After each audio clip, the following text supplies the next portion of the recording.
जय श्री राम। नमस्कार साथियों, आप सभी का लेवल ऑफ हिस्ट्री चैनल पर एक बार और स्वागत है। आज हम साइंस का टॉपिक चल रहा था, हमारा मात्रक मापन है, विमाएँ। तो हमारे जस्ट पिछला टॉपिक किया था भौतिक राशियों के बारे में हम पढ़ रहे थे, और भौतिक राशियों के जितने भी टाइप हैं, चाहे मापन के आधार पर हो चाहे किसी के भी आधार पर हो, उस सब के बारे में हमने चर्चा कर ली थी। और अदिश तथा सदिश, स्केलर तथा वेक्टर क्वांटिटीज भी हमारी पूरी हो गई थी। और अब हम आगे देखने वाले हैं मापन पद्धति के बारे में। तो देखिए साथियों, आगे मापन पद्धति के बारे में। मापन पद्धति,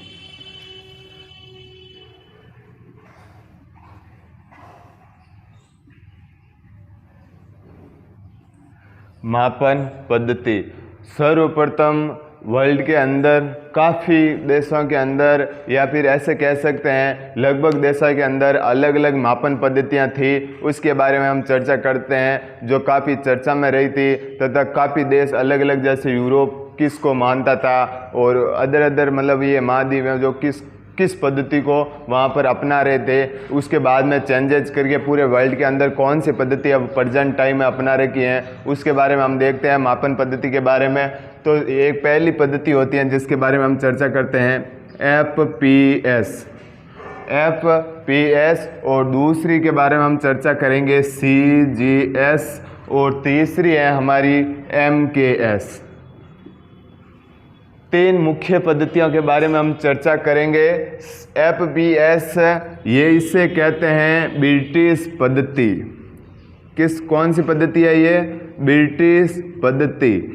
FPS का अन्य नाम है ब्रिटिश पद्धति, और CGS का अन्य नाम है फ्रेंच पद्धति। ये फ्रांस ने अपनाई थी, इसलिए ये हो गई फ्रेंच पद्धति। और MKS काफ़ी बार एग्जाम्स के अंदर पूछ चुका है पर्सन कि MKS पद्धति का अन्य नाम या फिर मीट्रिक पद्धति किसे कहते हैं, वो कौन सी है? MKS। कौन सी? मीट्रिक पद्धति। इसे क्या अन्य नाम किया? मीट्रिक पद्धति। इसका अन्य नाम MKS का। ठीक है, इन तीन के बारे में हम चर्चा करते हैं। FPS के बारे में हम सर्वप्रथम देखते हैं कि FPS, F का मतलब होता है फुट। क्या होता है? फुट। P का मतलब होता है पाउंड। क्या होता है? पाउंड। और S का मतलब होता है second. Foot, pound, second, FPS। ठीक है, और फुट का मतलब क्या होता? फुट को कहाँ पर यूज़ लिया जाता है, किसके मापन में यूज़ लिया जाता है? तो अभी भी हम लेते हैं यूज़ मकान बनाने के लिए या क्षेत्रफल निकालने के लिए, वो फुट का उपयोग अभी भी हम कर रहे हैं। लेकिन ये फुट किसका होता है? मात्रक लंबाई का। किसका मात्रक होता है? लंबाई का, लेंथ। और पाउंड है द्रव्यमान का। किसका है? द्रव्यमान का मात्रक है पाउंड। और सेकंड किसका मात्रक है? या समय का। किसका है? समय का। समय को FPS पद्धति में सेकंड में मापा जाता था, द्रव्यमान को पाउंड में, लंबाई को फुट में मापा जाता था FPS पद्धति, ब्रिटिश पद्धति में। और अब हम अगली पद्धति के बारे में चर्चा करते हैं, CGS पद्धति, जिसके अंदर C का मतलब होता है सेंटीमीटर। क्या होता है? सेंटीमीटर। और G का मतलब होता है ग्राम। क्या है? ग्राम। और S का मतलब है सेकेंड। S का मतलब सेकेंड। सेंटीमीटर का प्रयोग कहाँ किया जाता है? हम सभी को जानते ही है, किसमें? लंबाई का मापन करने के लिए सेंटीमीटर का उपयोग किया जाता है, लेंथ का। ठीक है, और ग्राम किसका होता है? द्रव्यमान का, मास। किसका? द्रव्यमान का, मास। और सेकेंड टाइम। किसका? टाइम, समय का।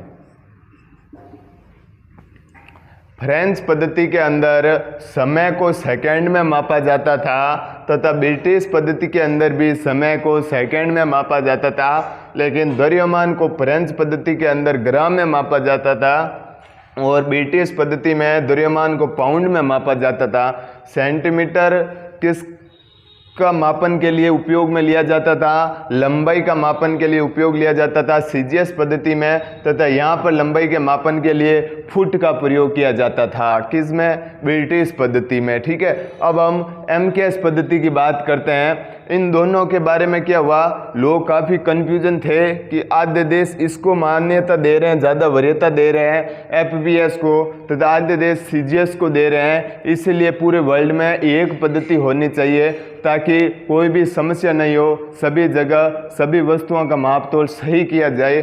तो अब इन देशों ने एक बैठक बुलाई और MKS पद्धति अपनाई। तो MKS में M का मतलब होता है मीटर और K का मतलब होता है किलोग्राम और S का मतलब होता है सेकंड, मीटर केजी सेकंड। ठीक है, यह MKS पद्धति मीटर केजी सेकंड, और मीटर में किसका मापन किया जाता है, लेंथ लंबाई का, और किलोग्राम में द्रव्यमान का, किलोग्राम में किसका मापन किया जाता है, द्रव्यमान का, मास का, और सेकंड समय टाइम समय। ठीक है, अब ये 3 पद्धति हो गई। अब हुआ एक MKS पद्धति से ही एक और अन्य पद्धति निकाल दी गई, SI पद्धति। कौन सी पद्धति निकाल दी गई, SI पद्धति। SI की फुल फॉर्म सिस्टम इंटरनेशनल या फिर इंटरनेशनल सिस्टम। ठीक है, इंटरनेशनल सिस्टम SI पद्धति जो 1957 के अंदर 1957 के अंदर पूरे वर्ल्ड के अंदर लागू हो गई थी, और आज यही चल रही है। MKS का ही रूप है, CGS और FBS, ये तीनों ही चल रही थी, लेकिन ये MKS पद्धति निकाल दी बैठक करके सभी सर्वदलीय सर्व देशों की बैठक में, और अभी जो चल रहे हैं वो MKS चल रही है। ठीक, अब हमारी मापन पद्धतियों के बारे में बात हो चुकी थी। अब हम मात्रक के बारे में बात करते हैं, और सर्वप्रथम हम दूरी के बारे में देखते हैं। दूरी के मात्रक की बात करते हैं, दूरी को किस किस में मापा जाता है उसके बारे में जो इम्पोर्टेंट पॉइंट है उसके ऊपर ही चर्चा करेंगे, बाकी के ऊपर चर्चा नहीं करेंगे। तो देखिए, दूरी के अन्य मात्रक के ऊपर जाते हैं हम। तो दूरी को किस में मापा जाता है, एक होता है पारसेक, पारसेक, और दूसरा होता है प्रकाश वर्ष, परकाई। क्या है, खगोलीय इकाई, एस्ट्रोनॉमिकल यूनिट, प्रकाश वर्ष, लाइट ईयर। पारसेक को पारसेक ही होता है। ठीक है, अब हम इनके बारे में चर्चा करते हैं। पारसेक है क्या, प्रकाश वर्ष है क्या, खगोलीय इकाई है क्या। तो सर्वप्रथम हम खगोलीय इकाई के बारे में देखते हैं। खगोलीय इकाई का एस्ट्रोनॉमिकल यूनिट का उपयोग कहाँ किया जाता है, तो सूर्य से पृथ्वी के बीच की दूरी मापने के लिए एस्ट्रोनॉमिकल यूनिट का उपयोग किया जाता है, खगोलीय इकाई का उपयोग किया जाता है। इसके अंदर बात कर ली जाए, एक एस्ट्रोनॉमिकल यूनिट बराबर होता है 1.5 × 10⁻11 मीटर, 1.5 × 10⁻11 मीटर होता है एक एस्ट्रोनॉमिकल यूनिट बराबर, जिसका उपयोग सूर्य तथा पृथ्वी के बीच की दूरी मापने के लिए किया जाता है, खगोलीय इकाई का। अब हम प्रकाश वर्ष की बात करते हैं। तो प्रकाश वर्ष एक लाइट ईयर बराबर होता है, एक लाइट ईयर बराबर होता है 9.46 × 10⁻15 मीटर। कितना होता है, 9.46 × 10⁻15 मीटर, एक लाइट ईयर बराबर। और अगर इसको किलोमीटर के अंदर, ऑप्शन के अंदर मीटर नहीं दिया है, किलोमीटर के अंदर दे दिया कि एक लाइट ईयर बराबर इतने किलोमीटर, इतने किलोमीटर, 4 ऑप्शन है, किलोमीटर में मीटर में नहीं है, तो कितना होगा वो आप कमेंट बॉक्स में बताइएगा। अब हम पारसेक की बात करते हैं। तो एक पारसेक बराबर होता है एक पारसेक बराबर होता है 3.26 प्रकाश वर्ष, कितने होते हैं 3.26 प्रकाश वर्ष। तो क्या हुआ 3.26 प्रकाश वर्ष की वैल्यू कितनी है 9.46 गुणा 10⁻15 मीटर। तो इसको इससे गुणा करेंगे तो आता है 3.08 इंटू 10⁻16 मीटर। चाहे ये याद रखो 3.26 प्रकाश वर्ष या फिर 1 पारसेक बराबर 3.08 इंटू 10⁻16 मीटर। ठीक है, अब हम चर्चा करते हैं। अब ये जो होती हैं सूर्य से पृथ्वी के बीच की दूरी मापन के लिए खगोलीय इकाई का प्रयोग किया जाता है। और प्रकाश वर्ष, इसको वर्ष देखकर समय का मात्रक मत समझ लेना, ये गलत है। ये समय का नहीं है, ये प्रकाश वर्ष किसका मात्रक है, दूरी का है। काफ़ी बार एग्जाम्स के अंदर ये पूछा जा चुका है प्रश्न, तो ध्यान रखिएगा ये वर्ष आता है, इस समय का नहीं है। ठीक है, अब हम पारसेक की बात करते हैं। तो दूरी का सबसे बड़ा मात्रक की बात कर ले तो कौन सा है, पारसेक। कौन सा है दूरी का सबसे बड़ा मात्रक, पारसेक। दूरी का सबसे बड़ा मात्रक कौन सा है, पारसेक। ठीक है, अब दूरी के बारे में हमारी चर्चा हो गई। अब हम आगे द्रव्यमान के मात्रका के बारे में चर्चा करते हैं। द्रव्यमान मास,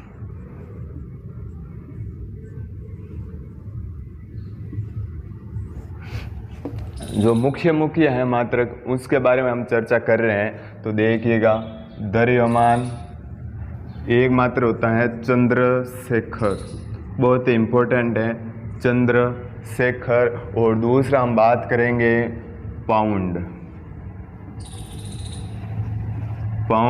और तीसरा हम बात करेंगे कैरेट। तीन के बारे में हम चर्चा करते हैं। तो देखिएगा चंद्रशेखर जो द्रव्यमान का सबसे बड़ा मात्रक है, द्रव्यमान का सबसे बड़ा मात्रक कौन सा है, चंद्रशेखर। ठीक है, अब देखिए चंद्रशेखर एक चंद्रशेखर इक्वल टू होता है 1.44 इंटू सूर्य का द्रव्यमान। 1.44 इंटू सूर्य का द्रव्यमान, और 1.44 इंटू सूर्य का द्रव्यमान कितना होता है, तो यहाँ पर याद रख लीजिएगा। इसीलिए मैंने सूर्य का द्रव्यमान लिखा है ताकि आपका कॉन्सेप्ट यहाँ पर भी क्लियर हो जाएगी। सूर्य का द्रव्यमान कितना है, तो सूर्य का द्रव्यमान होता है 2 इंटू 10⁻13 kg। कितना होता है, kg के अंदर है। ठीक है, अब देखिए 1.44 इंटू 2 तो कितना हो गया 2.88 इंटू 10⁻30 kg। तो एक चंद्रशेखर इक्वल टू क्या हो गया 2.88 इंटू 10⁻30 kg। अब हम पाउंड के बारे में चर्चा कर लेते हैं। पाउंड के बारे में होता है 1 पाउंड बराबर, एफपीएस पद्धति में द्रव्यमान का मापन किस में करते हैं, पाउंड में। कौन सी पद्धति, एफपीएस। ठीक है, जो कौन सी पद्धति, इसका अन्य नाम क्या है इस पद्धति का, वो कमेंट बॉक्स में बताइएगा, जैसे हमने जस्ट पीछे ही पढ़ा था। तो 1 पाउंड बराबर होता है हमारा 453.5 ग्राम। कितना होता है, 1 पाउंड बराबर 453.5 ग्राम।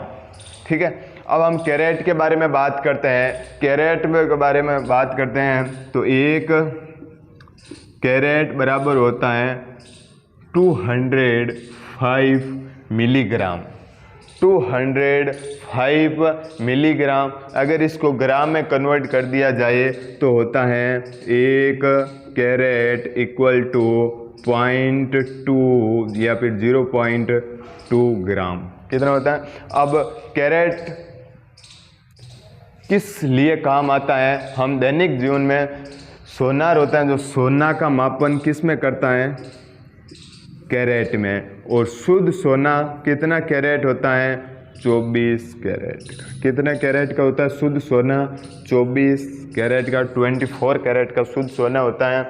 और पाउंड हो गया 453.5 ग्राम, 1 पाउंड बराबर ग्राम के अंदर हो गया। और चंद्रशेखर 2.88 इंटू 10⁻30 kg। और यहाँ पर सूर्य का द्रव्यमान है 2.10⁻30 kg। अगर यहाँ पर मास ऑफ अर्थ, पृथ्वी का द्रव्यमान पूछ ले कि पृथ्वी का द्रव्यमान कितना होता है, तो ये होता है 6 इंटू 10⁻24 kg। 6 इंटू 10⁻24 kg पृथ्वी का द्रव्यमान होता है। मास ऑफ अर्थ कितना होता है, 6.10⁻24 kg। अब ये द्रव्यमान के बारे में जो मुख्य थे वो हमने पढ़ लिए, दूरी के मात्रक देख लिए, द्रव्यमान के मात्रक देख लिए। अब हम आगे चलते हैं समय के मात्रक। किसके, समय के, टाइम। अब बाकी अन्य मात्रक हम नहीं पढ़ रहे हैं, जैसे आप सभी को पता ही होगा, अभी हमने द्रव्यमान के बारे में पढ़ा था, तो द्रव्यमान को केजी में भी मापते हैं और ग्राम में भी मापते हैं, मिलीग्राम में भी मापते हैं। उनके बारे में चर्चा नहीं की है, वो इतने इम्पोर्टेंट नहीं है। जो इम्पोर्टेंट है वो पढ़ लिए, और बाकी दैनिक जीवन में काम आते ही हैं। जैसे 1 kg में 1000 ग्राम होते हैं, वो पढ़ने की आवश्यकता नहीं है, सभी को पता ही रहता है नॉर्मली। ठीक है, अब हम समय के बारे में चर्चा करते हैं। समय के हम कितने मात्रक पढ़ेंगे टोटल, तो देखिए, एक होता है समय का कॉस्मिक वर्ष, कॉस्मिक वर्ष। और दूसरा हम पढ़ेंगे चंद्र मास। और तीसरा पढ़ेंगे सौर वर्ष। और लास्ट हम पढ़ेंगे सेक, बहुत ही इंपॉर्टेंट है सेक। 4 मात्रका के बारे में हम चर्चा करने जा रहे हैं। कॉस्मिक वर्ष में होता है 25 करोड़ वर्ष। एक कॉस्मिक वर्ष बराबर 25 करोड़ वर्ष। चंद्रमास की बात कर लें तो चंद्रमास में होता है 27.3 दिन या फिर 28 दिन, दोनों ही सही है। 27.3 या फिर 28 डेज। अब हम सौर वर्ष के बारे में देखते हैं। तो सौर वर्ष होता है जो होता है 365 सही 1/4। ठीक है, 365 दिन का एक सौर वर्ष होता है। ठीक है, और यहाँ पर सौर वर्ष है, यहाँ पर चंद्रमास के बारे में हमने बात कर ली, तो इतना सा देख लेते हैं। एक होता है सौर मास। सौर मास के अंदर कितने दिन होते हैं, 30 या 31 दिन। एक सौर मास के अंदर 30 या 31 दिन होते हैं। सेक की बात कर लें तो सेक होता है 10⁻⁻8 सेकेंड, 10⁻⁻1 सेकेंड सेक। और सेक हैं जो समय का सबसे छोटा मात्रक, समय का सबसे छोटा मात्रक। ठीक है, कॉस्मिक वर्ष हैं जो समय का सबसे बड़ा मात्रक। कॉस्मिक वर्ष है जो समय का सबसे बड़ा मात्रक। दूरी, द्रव्यमान तथा समय के बारे में हमने चर्चा कर ली। और एक इम्पोर्टेंट है तापमान, टेम्परेचर। अब हम उसके बारे में चर्चा करते हैं, टेम्परेचर, तापमान। टेम्परेचर के बारे में बात करते हैं, इसके मात्रकों के बारे में बात करते हैं। और तापमान का हमने SI मूल मात्रक के अंदर पढ़ा था। इसका SI मूल मात्रक क्या होता है, मूल राशि के अंदर हमने पढ़ा था, 7 मूल राशि पढ़ी थी, उसके अंदर हमने तापमान को पढ़ा था। इसका SI मूल मात्रक क्या है वो कमेंट बॉक्स में बताइएगा, तापमान का। ठीक है, अब देखिए, इसका एक होता है डिग्री सेल्सियस या डिग्री सेंटीग्रेड, सेल्सियस। और दूसरा होता है डिग्री फ़ारेनहाइट, डिग्री फ़ारेनहाइट, और तीसरा है र्यूमर। और लास्ट के बारे में हम चर्चा करेंगे केल्विन। एक रैंकिन भी होता है, उसको छोड़ो अभी, लेकिन हम 4 के बारे में ही चर्चा करेंगे यहाँ पर, डिग्री सेल्सियस, फ़ारेनहाइट, र्यूमर तथा केल्विन। अब हम इनके बारे में चर्चा करते हैं। तो सबसे पहले हमारा सवाल यही उठता है, सेल्सियस जैसे हो गया, एक होता है हिमांक बिंदु और दूसरा होता है क्वथनांक। तो हिमांक किससे कहते हैं? हिमांक अर्थात जमाव बिंदु, जिस तापमान पर द्रव जमता है वो कौन सा है? हिमांक। और क्वथनांक, जिस ताप पर द्रव उबलने लगता है वो कौन सा है? क्या कहलाता है? उसे क्वथनांक कहलाता है या क्वथनांक कहते हैं। और हिमांक बिंदु किसी भी द्रव का, जल का कितना होता है? सेंटीग्रेड में पूछ ले तो 0 डिग्री। कितना होता है? 0 डिग्री। और मतलब जल कितने डिग्री सेल्सियस पर जमता है? फ्रीजिंग पॉइंट, ठीक है, जमाव बिंदु। क्वथनांक, बॉइलिंग पॉइंट, उबलना, ठीक है। और कितना होता है जल का? 100 डिग्री सेल्सियस। कितना होता है? 100 डिग्री सेल्सियस। फ़ारेनहाइट के अंदर बात कर ले तो 32 डिग्री फ़ारेनहाइट होता है हिमांक बिंदु, जमाव बिंदु। और क्वथनांक बिंदु फ़ारेनहाइट के अंदर बात कर ले तो 212 डिग्री फ़ारेनहाइट। कितना होता है? 212 डिग्री फ़ारेनहाइट। और र्यूमर के बारे में बात कर ले तो हिमांक बिंदु होता है र्यूमर का 0 डिग्री र्यूमर। कितना होता है? 0 डिग्री र्यूमर। और इसका क्वथनांक बिंदु की बात कर ले तो होता है 80 डिग्री र्यूमर। कितना होता है?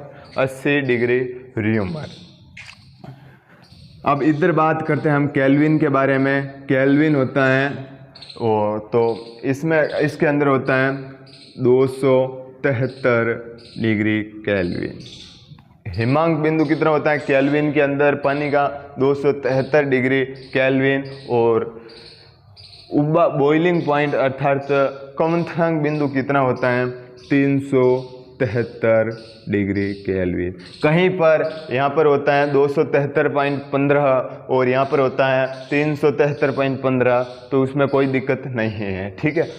अब हम इसके बारे में हम चर्चा करते हैं आगे। तो देखिएगा, इनके बारे में एक संबंध निकाला जाता है। संबंध कैसे निकाला जाता है? काफ़ी बार उस संबंध के बारे में एग्जाम्स के अंदर प्रश्न भी आ चुके हैं। इसके बाद में हम इसके न्यूमेरिकल भी करेंगे, 1-2 नॉर्मल ही है, यहाँ पर समझने की कोशिश कीजिएगा, इसमें कोई दिक्कत नहीं है। कई बार यह भी पूछ लिया जाता है र्यूमर में हिमांक बिंदु क्या है, जल का कितना होता है? तो 0 डिग्री, ठीक है। और क्वथनांक बिंदु पूछ ले तो 80 डिग्री। और यहाँ पर पूछ ले 273 केल्विन, केल्विन के अंदर पूछ ले तो। इनके अंदर संबंध की बात कर ले तो होता है सेल्सियस माइनस हिमांक बिंदु। क्या करना है?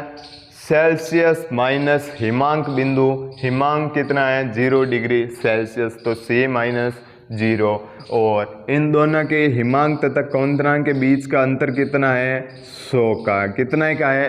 100 का। वो अंतर है जो बट्टे के अंदर, C माइनस 0 बट्टे 100। और यहाँ पर अंतर कितने का है? 180 का। कितने का है? 180 डिग्री का। तो रखिएगा बराबर फ़ारेनहाइट माइनस हिमांक कितना है? 32 बटे 180 डिग्री, ठीक है। अब र्यूमर की बात कर लें तो R माइनस कितना है? हिमांक 0। अंतर कितना है दोनों के बीच में? 80। अंतर, डिफरेंस, ठीक है, कितना है? 80 का। बराबर केल्विन के अंदर बात कर लें तो K माइनस हिमांक कितना है? 273 बटे अंतर कितना है? 100 का। अंतर कितने का है? 100 का। बराबर में हो गए। अब बराबर में देखिए बटे हैं तो हम कट कर सकते हैं। 20 से 100 कटे कितनी बार? 5 बार। यह कितने बार कटे? 9 बार। यह 4 बार, यह 5 बार। तो संबंध देखिए इनके बीच में, जो लास्ट हमें याद रखना है c/5, c में से 0 गया, c/5, तो आगे f -32 बटे कितना बच्चा 9, और r -0 r बटे 4, और k -273 बटे 5। यह संबंध बहुत ही इम्पोर्टेंट है, ठीक है। c/5 f -32 बटे 9 r/4 k -273 बटे 5। अब हम इसके बाद इसको समझने की कोशिश करते हैं कि ये जो संबंध आया वो कहाँ पर काम लेंगे या फिर कहाँ पर यूज आएगा, उसके बारे में हम 1-2 न्यूमेरिकल करते हैं और चर्चा करते हैं। ये याद रखिएगा, आगे मैं और लिख दूंगा, ठीक। संबंध क्या आया था, c/5 f -32 बटे 9 बराबर r/4 बराबर k -273 बटे 5। यह संबंध इम्पोर्टेंट रखना। c का मतलब सेल्सियस, f का मतलब फ़ारेनहाइट, r का मतलब र्यूमर, k का मतलब केल्विन। अब हम इसके बारे में चर्चा करते हैं। जैसे हमें दे दिया कि 100 डिग्री सेल्सियस को, क्वेश्चन आ गया एग्जाम्स के अंदर, मान लो 100 डिग्री सेल्सियस को फ़ारेनहाइट में बदलो। किस में बदलो, फ़ारेनहाइट में बदलो। 100 डिग्री सेल्सियस को फ़ारेनहाइट में बदलो तो देखिएगा 100 डिग्री सेल्सियस, c की वैल्यू कितनी दे रखी है 100, तो कितने c की जगह रख दिया 1 मिनट। फ़ारेनहाइट तथा सेल्सियस के अंदर हमें रिलेशन पूछ रहा है, दोनों को आपस में बदलना है, तो यहाँ पर देखिए कितना है c/5 बराबर f -32 बटे 9। बस इतना ध्यान रखिएगा। दोनों का पूछ रहे हैं तो हमें 2 का लेना है, 3 का पूछ रहे हैं तो इन 2 का लेके फिर इन 2 का लेके, वो बाद में देखेंगे कैसे करते हैं। लेकिन जैसे सेल्सियस और केल्विन का पूछ लिया तो इन दोनों को छोड़ देंगे, c/5 इक्वल टू k -273 बटे 5 कर देंगे, ठीक है। तो अब देखिए इन 2 के बीच में रिलेशन पूछे हैं तो इन 2 को ही हम लेंगे। c सेंटीग्रेड, सेल्सियस में वैल्यू कितनी दे रखी है 100 बटे 5 बराबर f फ़ारेनहाइट के अंदर पूछा है और 32 बटे 9। अब देखिए क्या 105 से कट रहे हैं तो काट दीजिए, कितना हो गया 20। कितनी बार कटे 20 बार बराबर f -32 बटे 9। अब पूरे के अंदर बटा है, ठीक है। अब 20 × 9 कितने हो गए 180, कितने हो गए 180 बराबर f -32, ठीक है। अब अगर ये 32 माइनस क्या है, पक्षांतरण करेंगे तो माइनस किस में आ जाएगा प्लस में, तो क्या हो जाएगा f बराबर 180 प्लस 32, तो कितने हो गए f बराबर 212, ठीक है। 100 डिग्री सेल्सियस बराबर कितना होता है 212 डिग्री फ़ारेनहाइट के अंदर। अभी हमने देखा था 100 क्या होता है, 100 होता है क्वथनांक बिंदु, किसके अंदर सेल्सियस के अंदर, और फ़ारेनहाइट के अंदर हमने फ़ारेनहाइट के अंदर हमने क्वथनांक बिंदु देखा था, वो कितना था 212। क्या हम वहाँ पर सही थे, तो जी हाँ हम वहाँ पर सही थे, ठीक है। अब हम एक और देखते हैं, नेक्स्ट क्वेश्चन देखते हैं। 0 डिग्री केल्विन को सेल्सियस में बदलो, 0 डिग्री केल्विन को सेल्सियस में बदलो, ये क्वेश्चन है। तो इसके बारे में हम चर्चा करते हैं। तो देखिएगा हमें केल्विन तथा सेल्सियस के अंदर बात कर रहा है, तो इन दोनों के बीच में रिलेशन हमारे पास पड़ा है, हमें याद है, तो लिख दीजिएगा c/5 इक्वल टू k -273 बटे 5, ठीक है। अब c की वैल्यू हमें पूछ रहा है, तो c/5 बराबर k की वैल्यू दे रखी है, कितनी है 0 -273 बटे 5। बट्टे के अंदर दोनों बट्टे बट्टे से कट सकता है, तो 5 से 5 कैंसल। सी की वैल्यू कितना है, -273। मैंने बोला था या -273 या फिर -273.15 कितना होता है, -273.15 डिग्री सेल्सियस।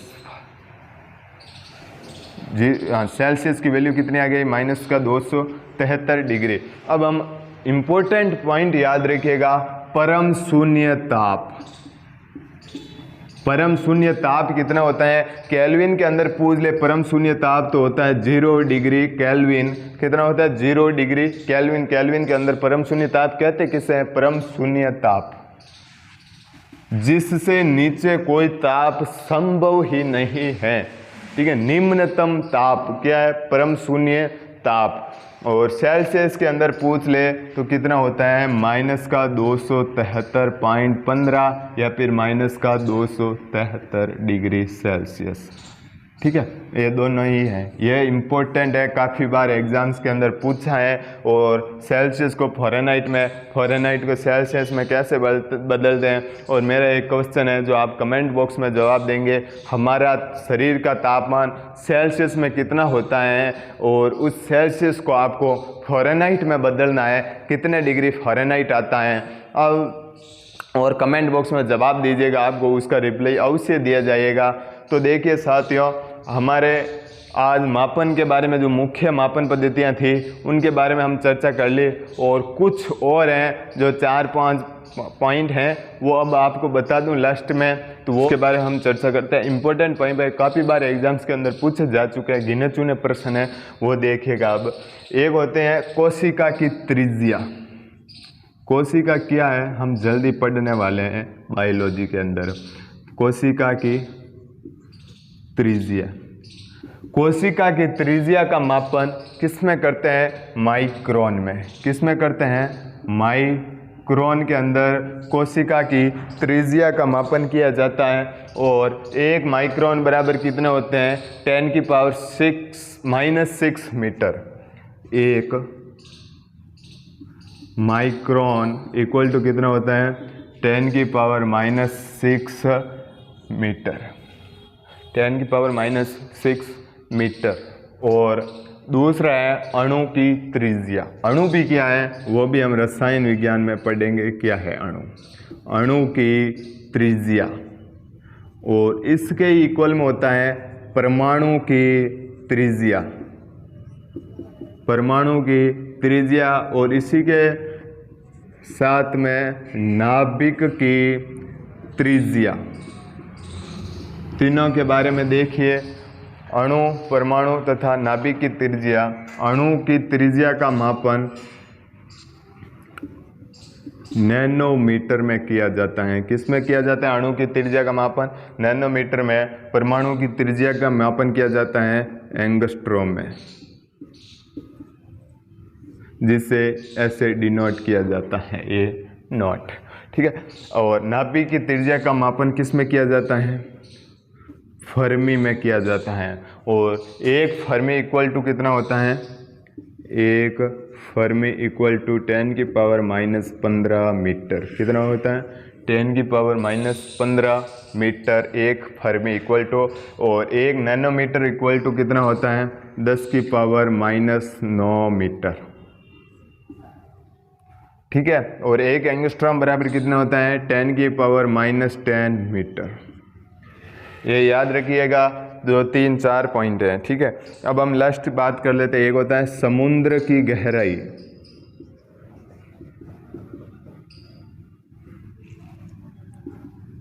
समुद्र की गहराई, समुद्र की गहराई का मापन फेदम में किया जाता है। किस में किया जाता है, समुद्र की गहराई का मापन फेदम में किया जाता है। और 1 फेदम बराबर होता है 6 फीट। 1 फेदम इक्वल टू कितना होता है, 6 फीट।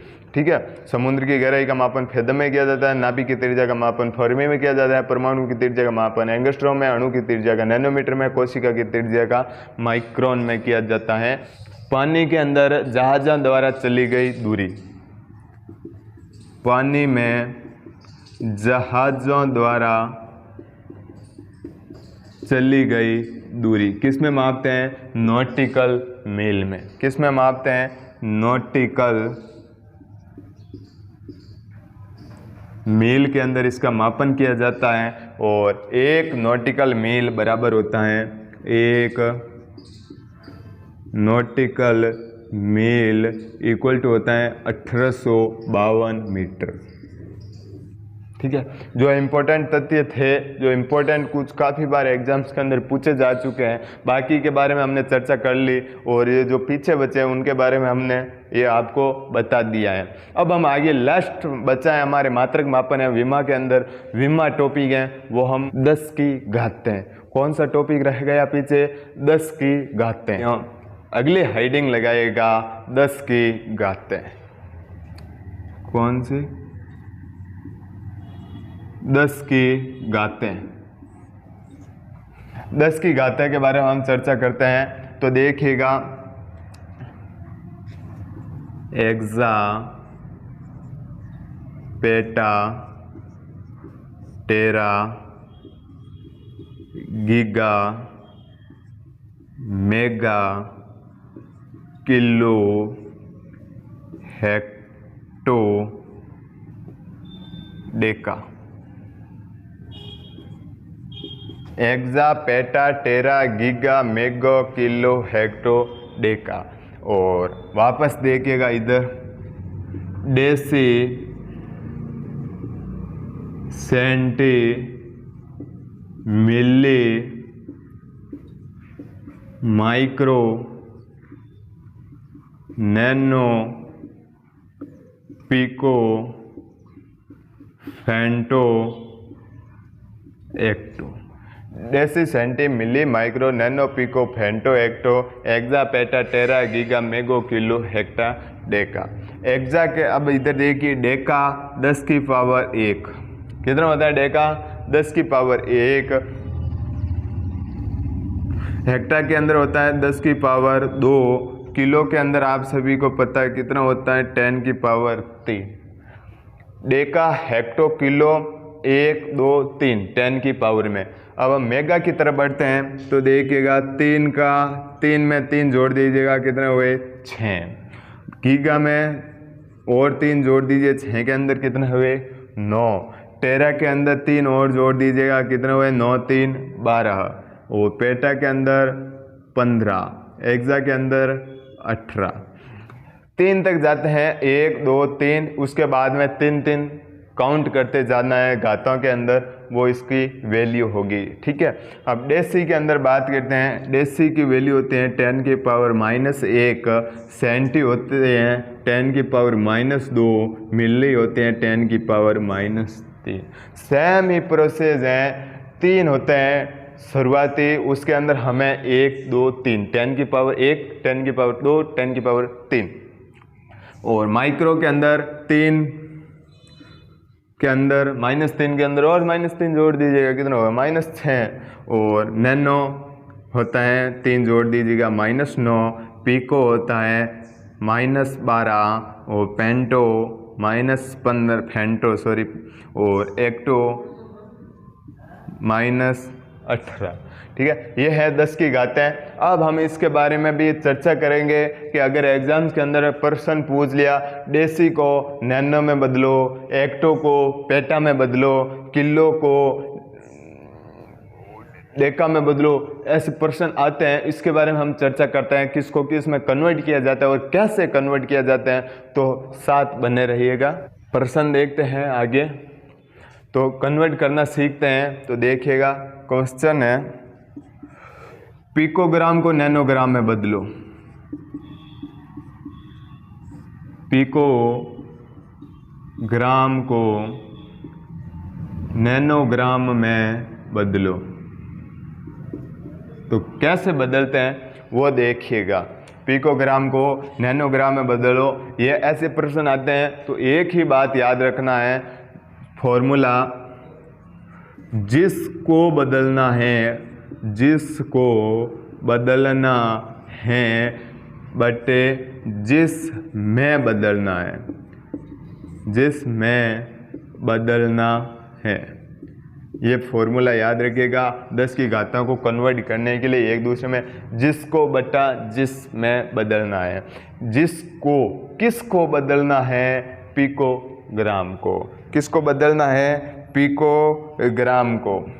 अब पिकोग्राम में देखिएगा 10 की पावर -12।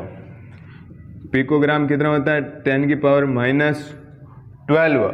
और किस में बदलना है? नैनोग्राम में। तो देखिएगा नैनो यहाँ पर 10 की पावर -9, 10 की पावर -9। अब देखिएगा 10 की पावर -12 गुणा, जब कोई भी घात को हम भाग से गुणा के अंदर ले जाते हैं तो क्या होता है? गुणा के अंदर घातों का चिन्ह चेंज। क्या होता है? घातों का चिन्ह चेंज होता है। घातांकरणी में मैथ्स के अंदर ये रूल होते हैं। तो देखिएगा घातों के चिन्ह चेंज हो गए। -9 है तो कितने हो गए? प्लस के 9 हो गए। अब देखिएगा एक अगला और रूल है, जब कोई भी संख्या जो घातें आपस में तब ही जुड़ेगी जब उनके आधार क्या हो? समान हो। तो क्या यहाँ पर आधार समान है दोनों घातों के? बिल्कुल जी हाँ। इसके भी आधार 10 है और इसका भी आधार कितना है? 10 है। तो क्या हुआ? 10 की -9 प्लस -12 प्लस 9, तो माइनस के 12 और प्लस के 9 तो कितने हुए? -3। तो 10 की पावर -3 पिकोग्राम बराबर 1 पिकोग्राम बराबर हो गए 10 की पावर -3 नैनोग्राम। यह फॉर्मूला याद रखिएगा, जिसको बदलना है बट्टा जिसमें बदलना है। और यहाँ पर नहीं आया तो एक और इम्पोर्टेंट पॉइंट है, 1 एंगस्ट्रॉम बराबर 10 की पावर -10 मीटर है, जो हमने पीछे पढ़ लिया था। और एंगस्ट्रॉम में किसका मापन किया जाता है? एंगस्ट्रॉम में किसका मापन किया जाता है? तरंगदैर्ध्य का। तरंगदैर्ध्य का मापन किस में किया जाता है? एंगस्ट्रॉम में तरंगदैर्ध्य का मापन किया जाता है। ठीक है, बाकी हमने चर्चा कर ली थी। और अब हमारा लास्ट टॉपिक बचा है विमाएं। कौन सा? विमाएं। उसके बाद में मात्रक मापन है। विमाएं हमारा चैप्टर क्लोज हो जाएगा, उसके बारे में भी हम चर्चा कर लेते हैं। विमा के बारे में बात करते हैं। विमा या फिर विमाएं। तो देखिए विमाएं होती क्या हैं, उसके बारे में हम चर्चा करते हैं। विमाएं क्या होती हैं? तो देखिएगा इसकी परिभाषा।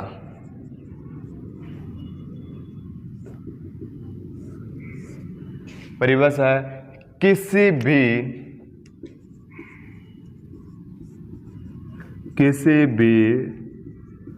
भौतिक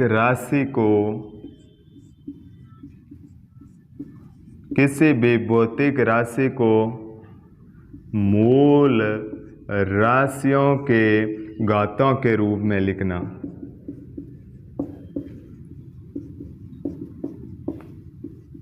किसी भी भौतिक राशि को मूल राशियों के घाता के रूप में लिखना, वो ही क्या होती हैं? विमाएं होती हैं।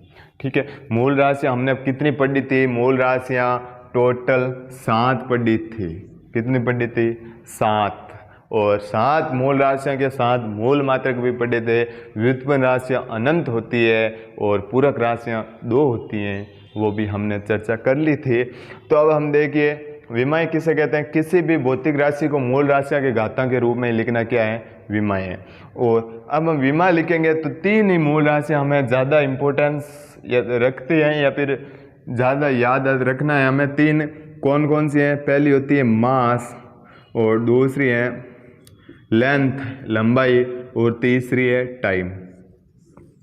3 मुख्य हैं यहाँ पर विमाएं के अंदर। बाकी लिखे जाते हैं कई बार विद्युत धारा, तापमान के बारे में, ज्योति तीव्रता हो गई, पदार्थ की मात्रा हो गई, वो भी लिखी जाती है, लेकिन 3 मुख्यतः होती हैं। तो अब हम देखते हैं इसको किस प्रकार से यूज किया जाता है, किस प्रकार से किसी भी भौतिक राशि को मूल राशि के घातों में लिखा जाता है।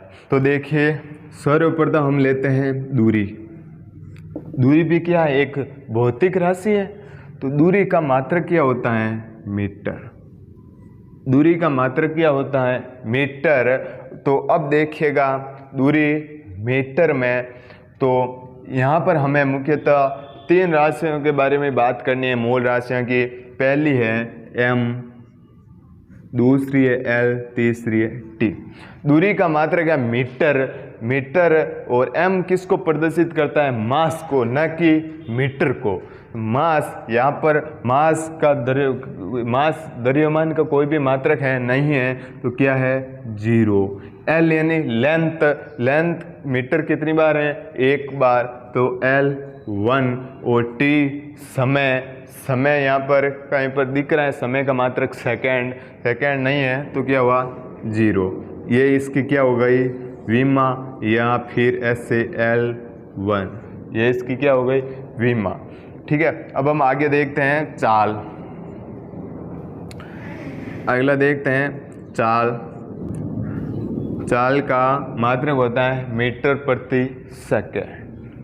चाल का क्या होता है? मीटर प्रति सेकंड, दूरी बटे समय। ठीक है, तो यहाँ पर देखिएगा MLT, कैपिटल में लिखना है MLT। M किसको प्रदर्शित करता है? द्रव्यमान को। द्रव्यमान का ऐसा ही मूल मात्रक क्या होता है? केजी। क्या यहाँ पर केजी है? नहीं है, तो क्या हुआ? 0। मास की वैल्यू कितनी है? 0। यहाँ पर है ही नहीं मास। और यहाँ पर देखिएगा लेंथ, लेंथ का मात्रक कितनी बार आ रहा है? 1 बार आ रहा है, तो यहाँ पर लिख दिया L1। और सेकंड कितनी बार आ रहा है? 1 बार आ रहा है। और प्रति का मतलब क्या है? बट्टा। तो यहाँ पर t नहीं आके यहाँ पर आया t। कितना आया? 1। कितना आया? 1। अगर ये यहाँ पर जाएगा, अभी हमने देखा ही था कि कोई भी संख्या जो घात के रूप में है, उसको भाग से गुणा के अंदर या गुणा को भाग के अंदर ले के आए, तो वहाँ पर घातों का चिन्ह चेंज होता है। तो यहाँ पर होगा M0 L1 t +1 है, ऊपर आएगा कितना हो जाएगा? -1। क्या हो जाएगा? -1। तो अब देखिएगा आगे, चाल की हो गई, दूरी की हो गई, विस्थापन की भी देख लेते हैं, डिस्प्लेसमेंट। विस्थापन को किस में मापते हैं? मीटर में मापते हैं। किस में मापते हैं? विस्थापन को मीटर में मापते हैं। और यहाँ पर भी MLT, M कितनी बार है? मास। यहाँ पर केजी कहीं पर आपको दिख रहा है? नहीं दिख रहा है, तो 0। LN लंबाई, लंबाई मीटर, मीटर कितनी बार है? 1 बार। समय, टाइम सेकंड, सेकंड यहाँ पर दिख रहा है, मात्रा के अंदर नहीं है, तो कितनी बार? 0 बार। तो क्या हुआ? M0 L1 t 0, या फिर इसको L1, L की पावर 1 भी लिख दिया जाता है। ठीक है, अब हम आगे और देखते हैं, डेंसिटी के बारे में चर्चा कर लेते हैं। घनत्व, घनत्व होता है द्रव्यमान बटे आयतन, mass upon volume, mass upon volume. Mass को किस में मापा जाता है? केजी में। और आयतन का क्या होता है? Metre cube. ठीक है, घनत्व। और अब इस घनत्व की विमा के बारे में बात कर ले। विमा कैसे निकाली जाती है? M क्या है? मास। मास का मात्रा कितनी बार है? केजी, 1 बार। तो यहाँ पर M1। L लंबाई, length, R length, metre cube, बट्टे के अंदर है, ऊपर आएगी तो घातों के चिन्ह चेंज, तो कितना हो गई? -3। और t है कहीं पर? नहीं है, क्या हुआ? 0। घनत्व की विमा क्या हो गई? डेंसिटी की विमा है M1 L -3 t 0। आगे देखते हैं क्षेत्रफल, एरिया। क्षेत्रफल, क्षेत्रफल क्या होता है? लंबाई इंटू चौड़ाई, लंबाई इंटू चौड़ाई। लंबाई को किस में मापा जाता है? मीटर में। और चौड़ाई को किस में मापा जाता है? मीटर में। ठीक है, तो इसके विमा की बात कर ले तो किस प्रकार से होगा? MLT हो गया। M मास, मास यहाँ पर केजी कहीं पर दिख रहा है? नहीं, तो क्या हुआ? M0 L 1 तथा 2, मीटर कितनी बार है? 1 तथा 2 बार, तो इसको लिख दो 2। टी कहीं पर आ रहा है, सेकेंड नहीं आ रहा है, अर्थात टी क्या है, 0। क्या है, टी 0। तो क्षेत्रफल की विमा पूछ ली तो क्या हुआ, L2 सिर्फ। और आयतन की पूछ ले तो आयतन क्या होता है, लंबाई इंटू चौड़ाई इंटू ऊंचाई, मीटर इंटू मीटर, इसलिए क्या हुआ, -3 मीटर क्यूब। ठीक है, आयतन की हो गई। अब हम कार्य की बात कर लेते हैं, कार्य की विमा क्या होती है। कार्य वर्क होता है